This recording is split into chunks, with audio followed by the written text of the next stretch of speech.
사랑의 하나님 감사합니다. 하나님, 우리의 마음의 문을 열어놓습니다. 두세 사람이 내 이름으로 함께 모인 곳에 나도 그들과 함께 하시겠다라고 말씀하신 주님, 이 시간 우리들과 함께 계시며 우리들의 예배를 받으시는 줄 믿습니다. 하나님 앞에 드려지는 예배가 영과 진리로서 드려지는 예배가 되게 해주시고 참된 예배가 될 수 있도록 하나님 은혜를 베풀어 주옵소서.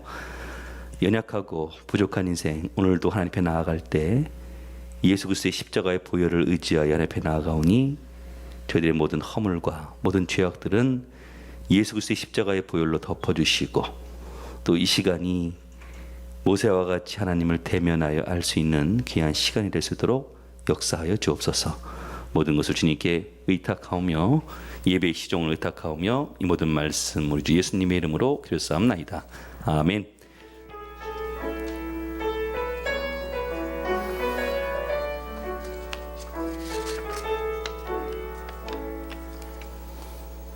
찬송가 278장 찬송하겠습니다.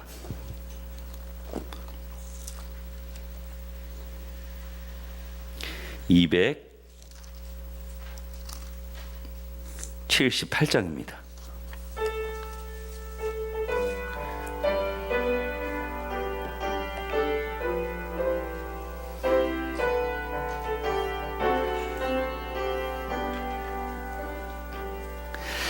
여러 해 동안 주 떠나 세상 연락을 즐기고 저 흉악한 죄에 빠져서 주 은혜를 잊었네. 오 사랑의 예수님, 내 마음을 곧 엽니다. 곧 들어와 나와 함께하며 내 생명이 되소서. 죄악에 죽을 인생을 심히 불쌍히 여기사 저 하늘의 영광 버리고 이 세상에 오셨네. 오 사랑의 예수님, 내 마음을 곧 엽니다. 곧 들어와 나와 함께하며 내 생명이 되소서. 홍포를 입은 구주는 가시면류관 쓰시고 저 십자가 높이 달리사 그 아픔을 참았네. 오 사랑의 예수님, 내 마음을 곧 엽니다. 곧 들어와 나와 함께하며 내 생명이 되소서. 미련한 우리 인생은 주의 공로를 모르고 그 쓸쓸한 사막 가운데 늘 헤매고 다녔네. 오 사랑의 예수님, 내 마음을 곧 엽니다. 곧 들어와 나와 함께하며 내 생명이 되소서.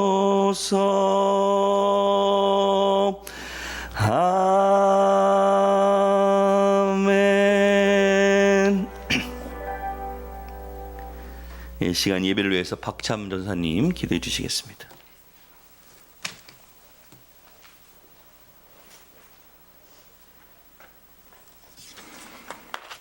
다 함께 기도드리시겠습니다. 내가 산을 향하여 눈을 들리라. 나의 도움이 어디서 올꼬? 나의 도움이 천지를 지으신 여호와에게서로다. 사랑의 하나님, 감사합니다. 우리의 안고 일어섬을 아시고 지금 이 예배 자리에 이르기까지 항상 지켜주시고 우리의 힘과 도움, 큰 능력이 되시니 감사합니다. 그 크신 도우심과 사랑 속에 살면서도 지난날 동안 허망한 것을 쫓으며 살아온 성숙하지 못한 우리 허물과 연약함을 주님 앞에 내려놓고 회개합니다. 주님, 저희들 불쌍히 여겨 주옵소서. 십자가의 자리, 그 자리에서 우리는 모두 죽을 수밖에 없는 운명에 처한 허무한 인생들임을 고백합니다. 그 무너져 내렸던 제자들에게 부활하신 예수님께서 나타나셔서 그들을 일으켜 세워 증인을 삼아 주셨습니다. 우리도 그 제자들처럼 주님의 증인 되기 원합니다. 제자들에게 베풀어 주셨던 그 은혜와 한결같은 사랑을 지금 우리에게도 베풀어 주시기를 간절히 기도드립니다.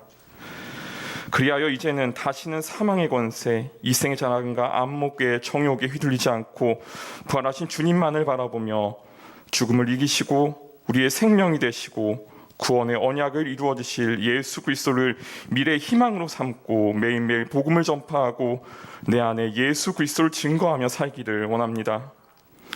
이렇게 우리가 믿음 위에 바로 서고 우리 가정, 직장, 학교에 이르기까지 하나님께서 사랑으로 우리가 속한 공동체를 인도해 주시기를 원합니다.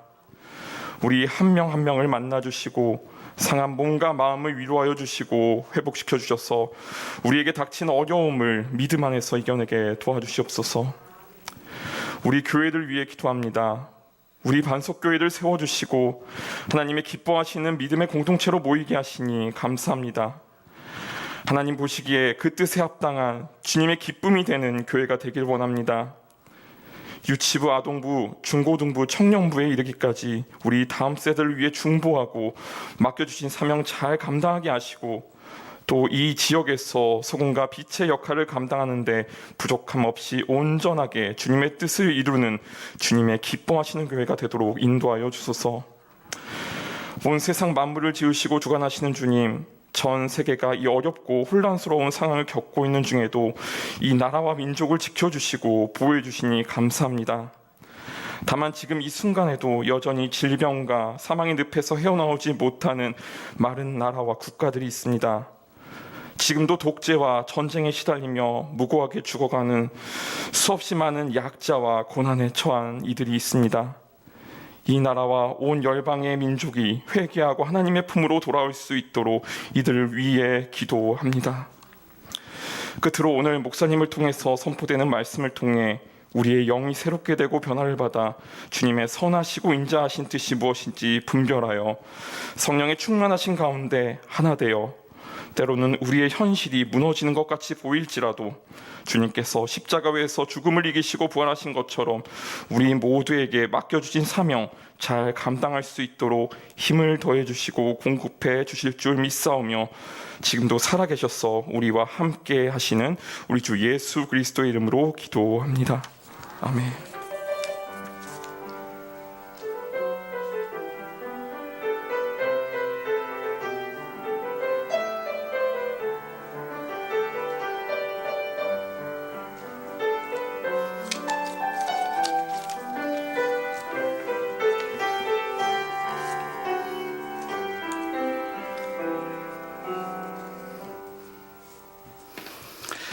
네, 우리 하나님 말씀 보겠습니다. 하나님 말씀은 고린도전서 15장 1절서부터 11절까지 말씀 보겠습니다.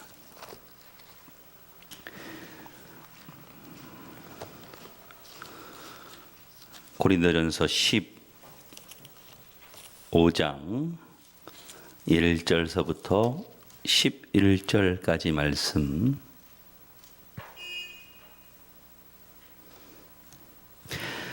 봉독합니다. 형제들아, 내가 너희에게 전한 복음을 너희에게 알게 하노니 이는 너희가 받은 것이요 또 그 가운데 선 것이라. 너희가 만일 내가 전한 그 말을 굳게 지키고 헛되이 믿지 아니하였으면 그로 말미암아 구원을 받으리라. 내가 받은 것을 먼저 너희에게 전하였노니 이는 성경대로 그리스도께서 우리 죄를 위하여 죽으시고 장사 지낸 바 되셨다가 성경대로 사흘 만에 다시 살아나사 게바에게 보이시고 후에 12 제자에게와 그 후에 500여 형제에게 일시에 보이셨나니 그 중에 지금까지 대다수는 살아있고 어떤 사람은 잠들었으며 그 후에 야고보에게 보이셨으며 그 후에 모든 사도에게와 맨 나중에 만삭되지 못하여 난 자 같은 내게도 보이셨느니라.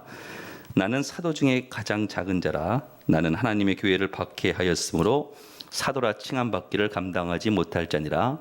그러나 내가 나 된 것은 하나님의 은혜로 된 것이니 내게 주신 그의 은혜가 헛되지 아니하여 내가 모든 사도보다 더 많이 수고하였으나 내가 한 것이 아니요 오직 나와 함께 하신 하나님의 은혜로라. 11절의 말씀 같이 있습니다. 그러므로 나나 그들이나 이같이 전파하매 너희도 이같이 믿었느니라. 아멘. 감사헌금 드렸습니다. 네, 이성우 성도님, 조병희 성도님, 좋은 장막 주신 하나님께 감사드립니다. 감사헌금 드렸습니다. 네, 저쪽 뒤에 앉아 계신 분들 같아요. 네, 기도는 마치고 예배를 축도할 때 하도록 하겠습니다. 예, 우리 옆에 분들하고 인사 나누겠습니다. 인사 나누실 때 당신은 나의 기쁨이 되십니다. 손 인사 나누겠습니다. 당신은 나의 기쁨이 되십니다.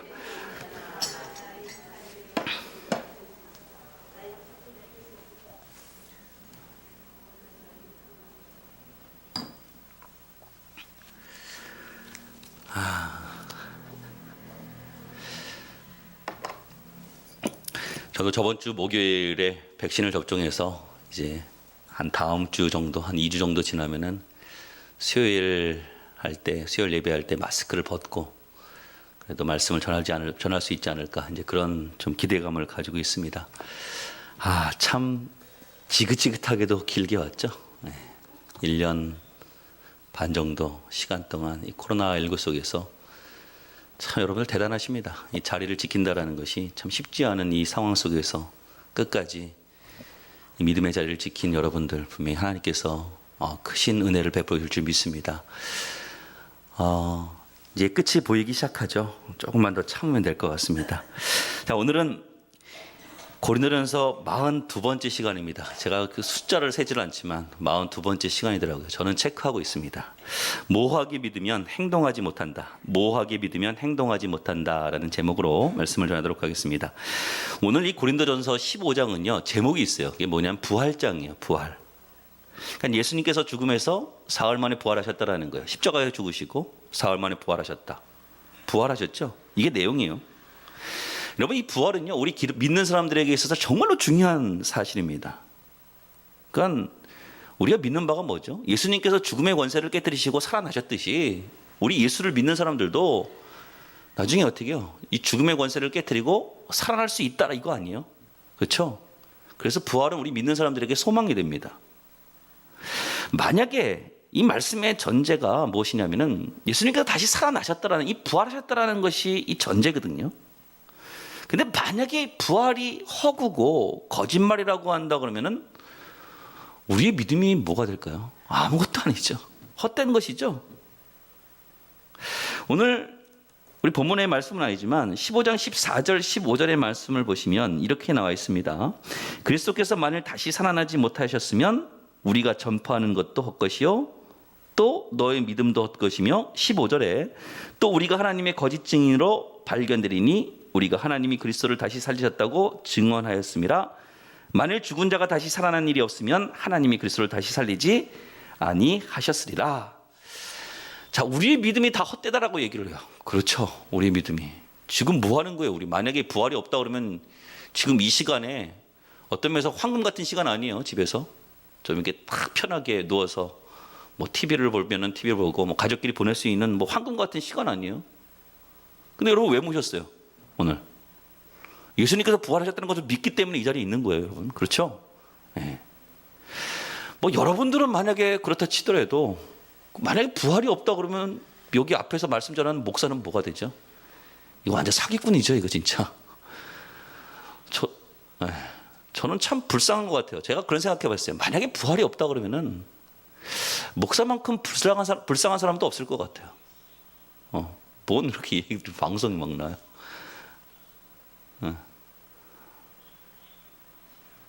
이게 지금 그 같이 하면 안 돼. 같이 틀면은 영상을 같이 틀면은 소리가 계속 울리네요, 같이. 예. 그래서 영상을 끄는 게 나을 것 같아요. 자, 그 무슨 얘기했죠? 여기 계속 이 지방 소리가 들리면 안 돼요. 목사만큼 불쌍한 사람이 없더라는 거예요. 그렇죠?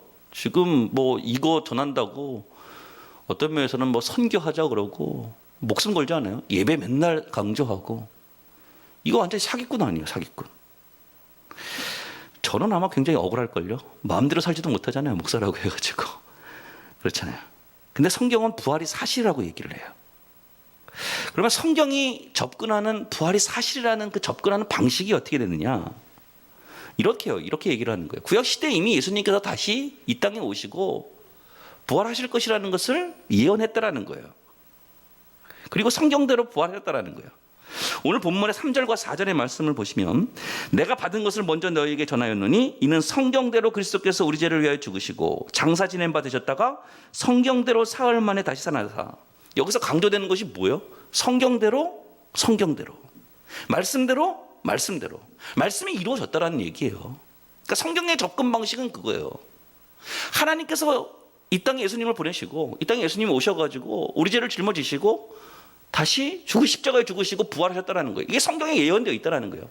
그래서 성경대로 그대로 다시 살아나셨다는 거예요. 이게 논지예요.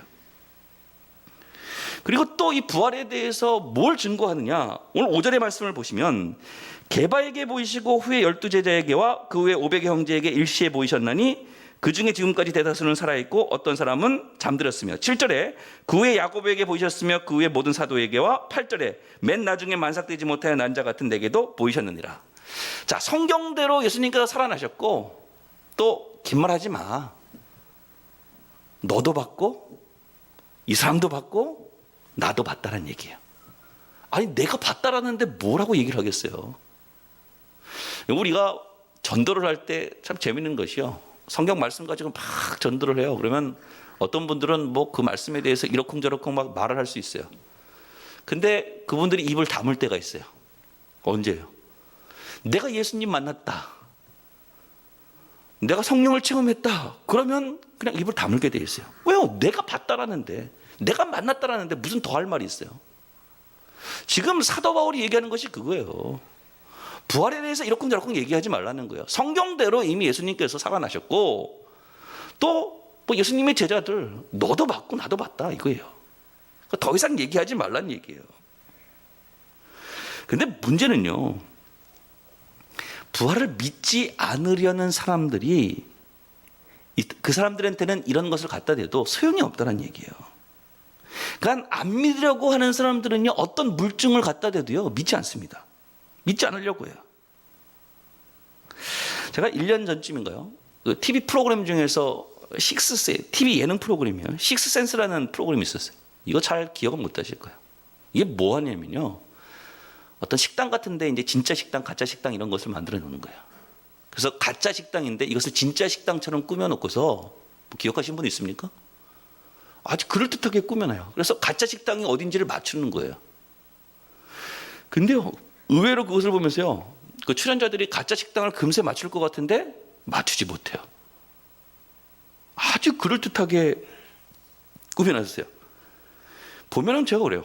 가짜가 진짜 같고요, 진짜가 가짜 같아요. 이게 잘 구별이 안 돼요. 근데 제가 그것을 가만히 보다가 개인적으로 구별할 수 있는 팁을 좀 하나 생각을 했어요. 그게 뭐냐면은, 가짜의 특징은 뭐냐면 덧붙이는 것이 많아요. 설명하는 것이 많더라고요. 근데 진짜는요, 뭐 가타부타 설명하려고 하지 않아요. 내가 진짜인데 뭐라고 설명을 해요? 여러분 부활도 마찬가지예요. 부활도 부활하셨기 때문에 이것저것 갖다 덧붙여가지고 이 부활이 사실이라는 것을 얘기하려고 하지 않아요. 예수님의 제자들은 뭐라고 얘기하죠? 그냥 부활하셨다 선포하고 그냥 끝나버려요.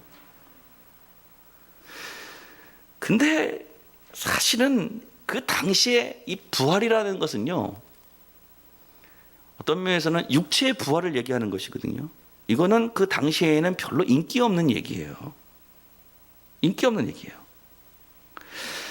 당시에 유행했던 것은 무엇이냐면은 그리스 철학이 그때는 지배를 했거든요.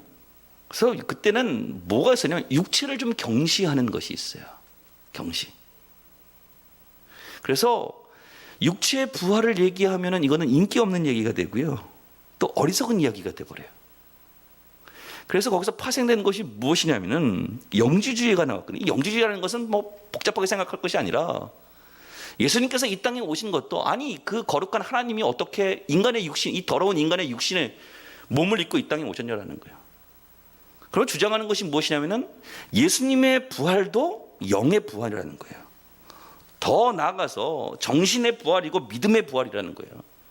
그러니까 육체적인 부활을 쏙 빼놔요.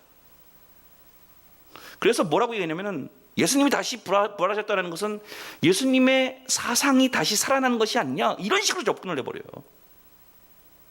사실 아니죠. 아주 그럴듯해 보이지만 그 당시에 이것이 판을 쳤다고요.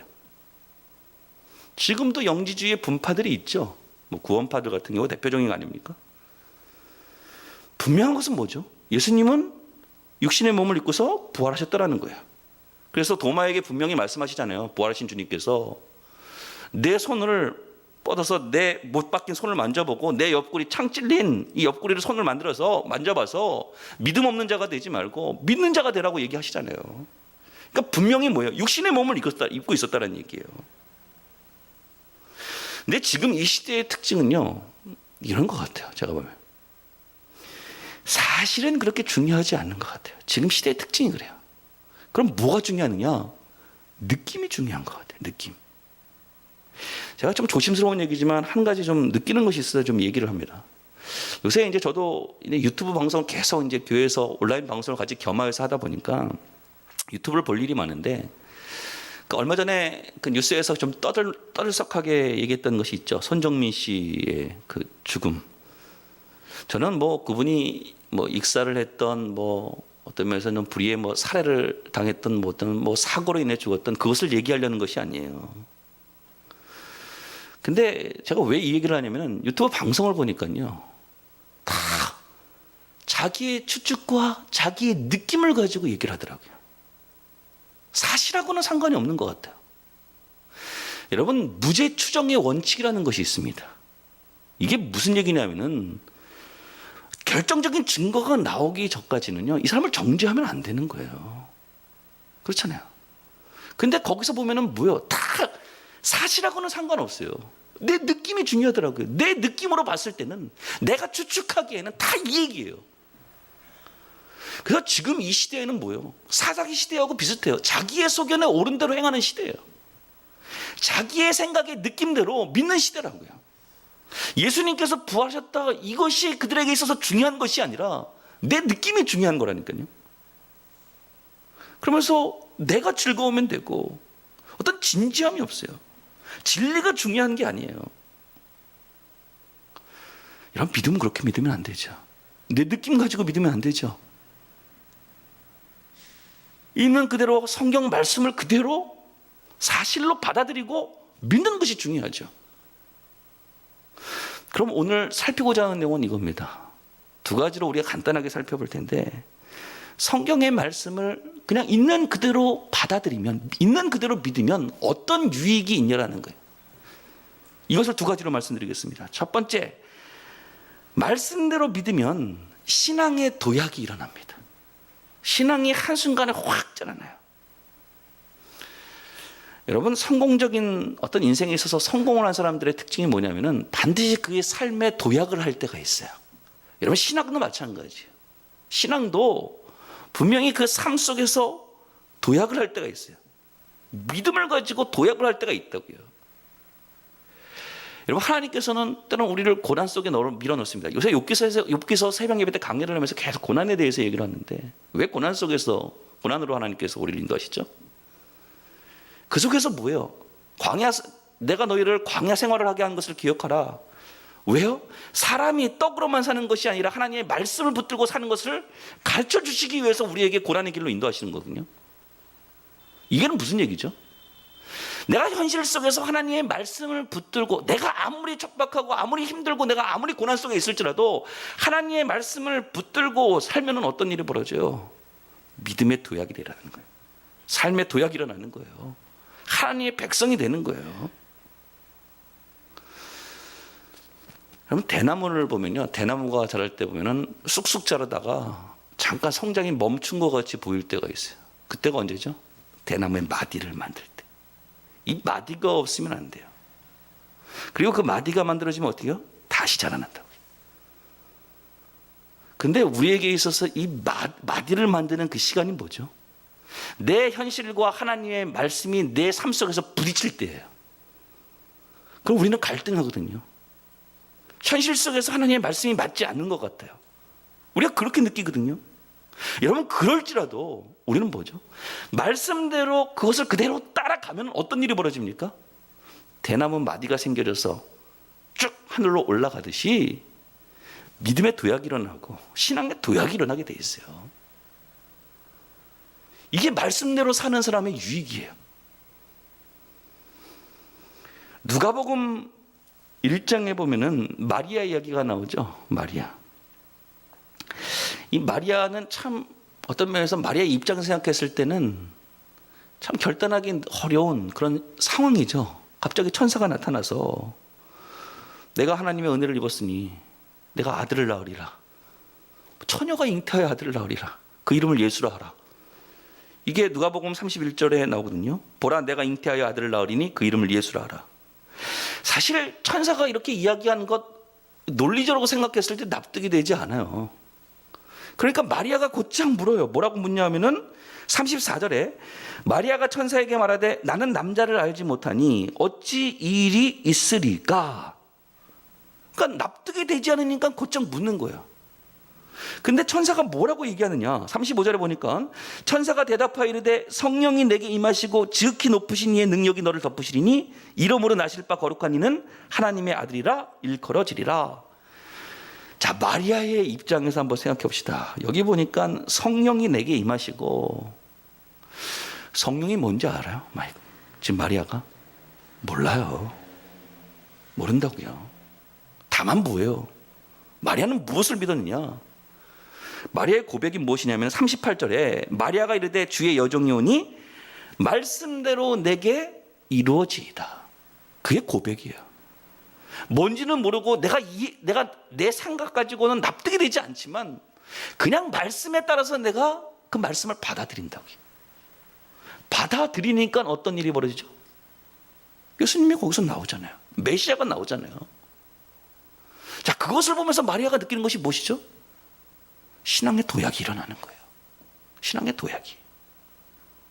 그래서 우리 믿음 생활 속에서 신앙의 도약이 일어날 때는 언제냐? 내 현실 속에서, 치열한 현실 속에서 하나님의 말씀을 붙들고 그 말씀을 따라 살아갈 때 신앙이 도약이 되는 거예요. 여러분, 이것이 반드시 필요해요. 저는 신앙생활을 하다 보니까 그런 것이 떠올라요. 여러분, 그 단계라는 것이 있는데 하나님께서 그 단계를 뛰어넘게 하시지 않는 것 같아요. 현실 속에서 하나님의 말씀을 따라가지 않고 현실과 타협하면요, 또다시 그런 일들이 반복이 되더라고요. 말씀을 따라서 그것을 도약시켜버리면은 그 다음 단계로 넘어갈 수 있는데, 그렇지 않다 그러면 항상 현실 속에서 하나님의 말씀을 붙들고 싸우게 되더라고요. 중요한 건 뭐예요? 우리가 부활을 믿듯이 예수님 부활하셨잖아요. 하나님의 말씀은 사실이고 하나님의 말씀은 반드시 이루어지는 약속이라는 것을 믿고 현실 속에서 때로는 하나님의 말씀이 현실과 부딪힐지라도 말씀대로 살아가는 것, 이게 우리에게 필요하다는 것. 그럼 어떻게 해요? 신앙의 도약이 일어나요. 두 번째, 오늘 이 본문을 통해서 우리가 살필 것은 확실한 믿음은 분명한 행동을 낳는다라는 거예요. 이걸 반대로 얘기한다 그러면 오늘 제목과 같아요. 모호하게 믿으면 행동하지 못해요. 여러분, 복음이라는 그 자체는요, 굿뉴스, 이것은 명확합니다. 모호하지 않습니다. 예수님 살아나셨다, 분명하게 얘기해요. 간단하게 설명합니다. 근데 이것을 모호하게 믿는 사람이 있어요. 왜 모호하게 믿죠? 순종하기 싫으니까. 여러분, 모호하게 믿으면요, 행동할 수 없어요. 순종할 수 없다고요. 한번 생각해 봅시다. 우리가 얘기합니다. 기도는 하나님의 능력이라고 얘기합니다. 기도는 하나님의 능력이죠. 다 믿으시죠? 근데 이것을 모호하게 믿으면 내가 기도의 자리로 나갈 수 있습니까? 아, 기도가 하나님의 능력이 될까 정말로? 기도할 수 있어요? 어떤 사람이 기도하죠? 확실하게 기도는 하나님의 능력이 된다는 것을 모호하게 믿는 것이 아니라 확실하게 믿는 사람이 기도하는 거예요. 그렇지 않습니까? 전도로서 복음을 증거하는 것을 통해서 영혼을 살린다는 것을 확실하게 믿는 사람이면 하나님께서 전도에 미련한 방법으로 영혼을 구원하시는 것을 기뻐하신다는 것을 확실히 믿는 사람이 어떻게 해요? 전하게 돼 있어요. 야, 내가 전한다고 저 사람이 믿을까? 그 말씀의 능력이 나타날까? 모호하게 믿으면 행동하지 못해요. 그래서 우리는 이런 생각을 해요. 여러분, 중간은 없어요. 중간하게. 적당하게 믿는 것은 없어요. 믿음은요, 어떤 면에서 생명을 걸고 믿어야 돼요. 적당히 타협하면 안 된다고요. 우리나라가 일제시대 때 좀 얘기를 할까요? 36년 동안 일제 식민지로 있었죠. 그때 많은 애국 지사들이 있었습니다. 근데 1945년도에 해방이 되기 전에 4년 전쯤에, 그러니까 1941년서부터 1945년까지 그 애국지사들 중에 한 90%가 변질을 했어요. 변절이 됐다고요. 근데 변절된 사람들의 그 특징이 무엇이냐? 그 사람이 왜 변절됐을까? 그 공통점을 찾아보니까 그 중에 뭐 이름을 얘기해서 좀 죄송하지만 뭐 이광수, 뭐 최남선, 김한란 뭐 이런 사람들이 있지 않습니까? 이 사람들이 왜 변절되냐면 믿음 때문에 변절이 됐어요. 믿음. 일본이 망할 것이다. 조국이 해방될 것이다. 이것을 믿지 못했어요. 그래서 변절됐어요. 왜냐하면은 1941년도 물론 일본이 망하기 4년 전 일이지만 그때가 일본이 가장 힘을 발휘할 때였거든요. 그때 동남아시아 다 먹고 그때 일본의 그 기가 뭐죠? 지금 우리나라가 굉장히 싫어하는 우기를 승천기라고 해가지고 태양 막 떠오르는 그 모양 있지 않습니까? 다 아시죠 그거? 그때는요 일본이 뭐 미국하고도 전쟁을 벌일 준비를 하고요. 정말 강성했다고요 그때 일본이. 힘이 그정. 그러니까 많은 애국 지사들이 뭘 본 거예요? 그 강성해지는 일본을 바라보고서 절망을 느낀 거예요. 아, 우리나라의 소망이었구나. 4년만 참으면 독립을 맞이하는데 그래서 그 4년을 참지 못하고 많이 변절을 해버렸어요. 이것을 보면서 그런 생각이 들어요. 믿음이 무너지면요 모든 것이 다 무너져 버려요. 믿음이 무너지면.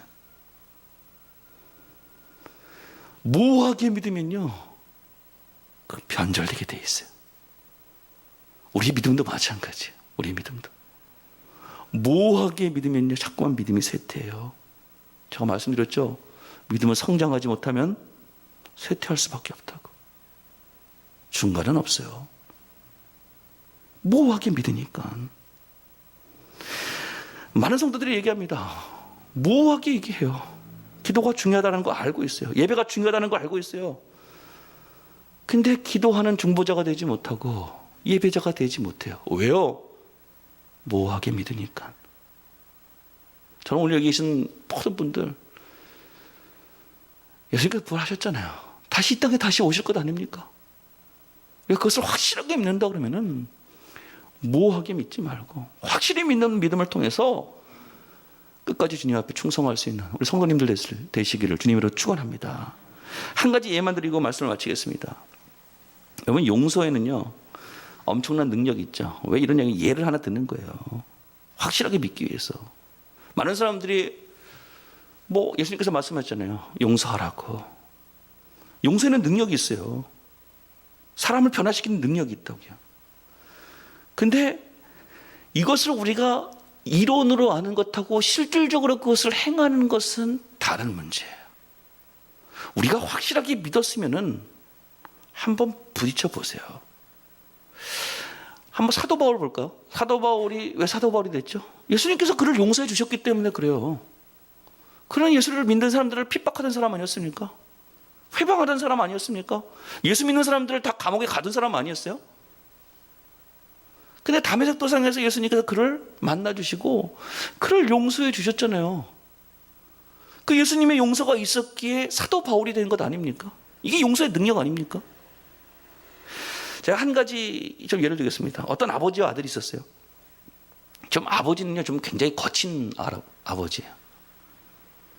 또 아들은요, 뭐 사춘기도 지났는데 좀 껄렁껄렁해요. 좀 아들이. 아들이 이렇게 그 껄렁껄렁한 모습을 볼 때마다 아버지가 거칠으니까 폭언을 가하는 거예요. 너가 지금 때로는 뭐 말해서는 안 될 이야기도 하고. 그러니까 그 아들에게는 그것이 계속 상처가 됐겠죠. 그래서 이 아들이 어떻게 해요? 어느 날 가출을 해버렸어요. 집을 나가버렸어요. 그러니까 뭐 집 나가면 뭐 고생이죠. 근데 이 아들이 어디서 은혜를 받았는지 다시 집으로 돌아왔는데 아버지를 뵈는데 어떻게 아버지를 뵈느냐? 무릎을 꿇고 용서를 빚는 거예요. 아버지가 잘못했습니다. 그러니까 아버지가 아들을 보고서 굉장히 뜻밖의 모습을 보는 거예요. 얘가 평생을 거쳐서 나한테 사과를 하거나 용서를 구한 적이 없는데 자기 무릎을 꿇고 용서를 구하니까. 근데 그 아버지가 그 아들이 용서를 구하는 그 모습을 보는 순간에 무엇을 깨달아요?